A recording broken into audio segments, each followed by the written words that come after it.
ಪನ್ನೀರ್ ಪಾಲಕ್ rice ಮಾಡೋದು ಹೇಗೆ ಅಂತ ನೋಡೋಣ ಬನ್ನಿ. ಇಲ್ಲಿ ನಾನು ಚಿಕ್ಕದಾಗಿ ಈರುಳ್ಳಿ, ಟೊಮೆಟೊ, ಹಸಿಮೆಣಸನ್ನ ಕಟ್ ಮಾಡ್ಕೊಂಡಿದ್ದೀನಿ. ಪಾಲಕ್ ಸೊಪ್ಪನ್ನ ತೊಳೆದಿಟ್ಕೊಂಡಿದ್ದೀನಿ. ನಾನಿಲ್ಲಿ ಮಿಲ್ಕಿ ಮಿಸ್ಟ್ ಅವರ ಪನ್ನೀರನ್ನ ತೊಗೊತಾ ಇದ್ದೀನಿ. ಪಾಲಕ್ದು ಹಸಿ ವಾಸನೆ ಬರಬಾರ್ದು ಅಂತ ನಾನಿಲ್ಲಿ ಒಂದು ಬಾಣಲಿಲಿ ಹಾಕ್ಕೊಂಡು ಸೊಪ್ಪನ್ನ ಬಿಸಿ ಮಾಡ್ಕೊತಾ ಇದ್ದೀನಿ.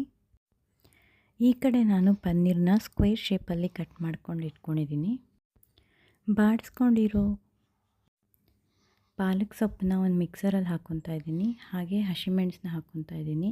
ಅದಕ್ಕೆ ಸ್ವಲ್ಪ ಲವಂಗ, ಚಕ್ಕೆನ ಕೂಡ ಸೇರಿಸ್ಕೊತಾ ಇದ್ದೀನಿ. ಇದನ್ನು ಫೈನ್ ಪೇಸ್ಟಾಗಿ ಮಾಡ್ಕೊಳ್ಳಿ. ಈ ಕಡೆ ನಾವು ಒಗ್ಗರಣೆಗೆ ಎಣ್ಣೆ, ಸಾಸಿವೆ, ಜೀರಿಗೆ, ಕಡಲೆಬೇಳೆ ಹಾಕ್ಕೊತಾ ಇದ್ದೀನಿ.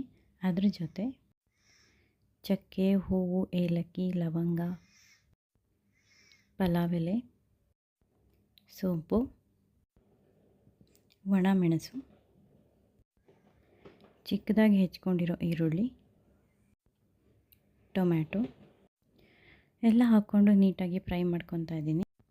ಅದಕ್ಕೆ ನುಣ್ಣಗೆ ರುಬ್ಕೊಂಡಿರೋ ಪಾಲಕ್ ಸೊಪ್ಪನ್ನ ಕೂಡ ಹಾಕ್ಕೊತಾ ಇದ್ದೀನಿ. ಈ ಕಡೆ ಪನ್ನೀರನ್ನು ಮೊಸರಲ್ಲಿ ಮಿಕ್ಸ್ ಮಾಡಿ ಇಟ್ಕೊಳ್ಳಿ.